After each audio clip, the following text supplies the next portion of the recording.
Ikwunne House of Horror Part 2.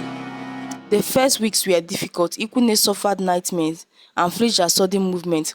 Then Wednesday arranged for medical care and counseling, patiently helping her rebuild her sense of safety. "We need to contact your mother," Professor Wednesday said gently. "She must be worried sick." The search took time, but they eventually located Adanna in a small village outside Onitsha. The reunion was tearful. "I stopped receiving money after a few months," Adanna explained, clutching her daughter. "When I went to Oka to find you, Ifeoma claimed you had run away. I have been searching ever since." Professor Wednesday proposed a solution. "Your daughter has suffered greatly, but she has extraordinary potential. With your permission, I would like to become her guardian. She can live with us, attend school, and visit you properly." Adanna, seeing the opportunity for her daughter that she could never provide, agreed with both gratitude and sorrow. The transition to student life wasn't easy. At 15, Ikwunne was behind her peers academically, but possessed a fierce determination.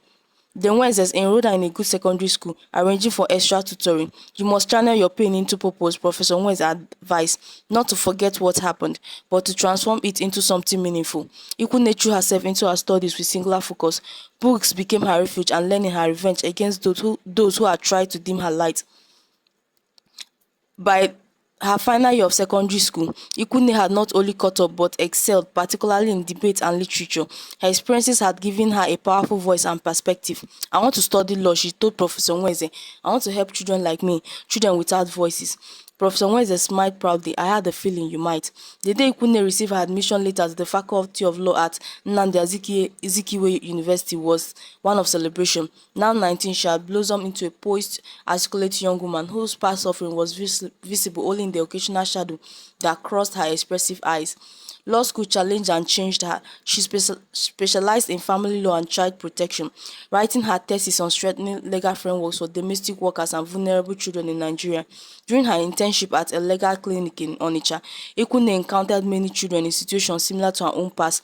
Each case strengthened her resolve to create systemic change.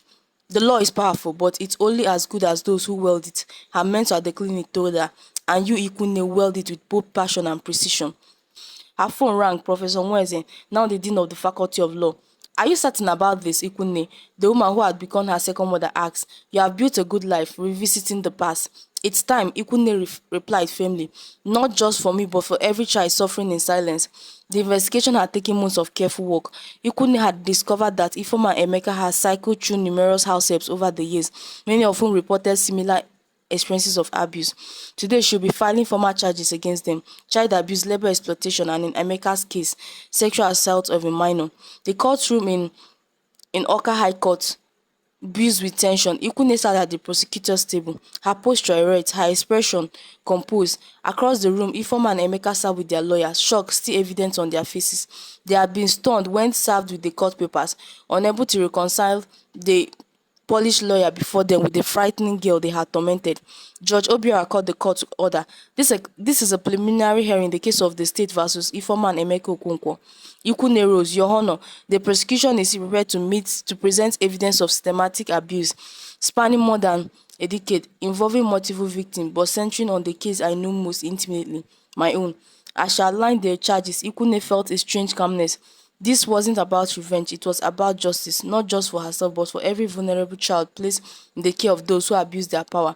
During a recess, Ikwunne stepped into the hallway for air. A familiar voice called her name. "Ikwunne!" She turned to see Ifeoma standing nearby, aged by years but still recognizable. Without her usual arrogance, she looked smaller, almost fragile. "What you are doing will destroy our family," Ifeoma said, a hint of her old manipulation in her tone. "Our children." "I thought about your children," Ikwunne interrupted calmly. "I have thought about them for years. They witnessed how you treated me. What lesson did that teach them about human dignity?" Ifeoma's expression faltered. "We gave you home and when your mother couldn't provide for you. You gave me a prison," Ikwunne corrected. "And what you and your husband did wasn't charity, it was exploitation." Ifeoma's eyes filled with tears, whether genuine or strategic, Ikwunne couldn't tell. "Can't you find it in your heart to forgive? Aren't you a Christian?" Ikwunne considered the question seriously. "Forgiveness is personal. It's a journey I've been on for my own healing. But justice is public. It's not just about me. It's about every child who has suffered as I did, and those who will suffer if people like you aren't held accountable." As Ifeoma began to respond, Emeka at evening, Ikwunne sat with Dr. Nweze in their garden, watching the sunset over Onitsha. "The defense has offered a plea deal. She informed them they will plead guilty to reduce charges in exchange for a suspended sentence and community service. Dr. Nweze signed, and initially I wanted them punished to the fullest extent, but I've realized something important. This case has already accomplished what I hoped. It brought attention to the plight of domestic workers, especially children.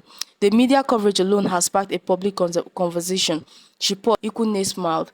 Part of the plea requires them to fund a foundation for the education and legal protection of domestic workers. Their shame will be transformed into opportunities for. She looked at the darkening sky where stars were beginning to appear. My father used to say that our names shape our destiny. Ikwunne means mother's strength. For years, I thought it refers to drawing strength from my mother. Now I understand it was about finding the strength to become more than my circumstances, to mother a new reality into being.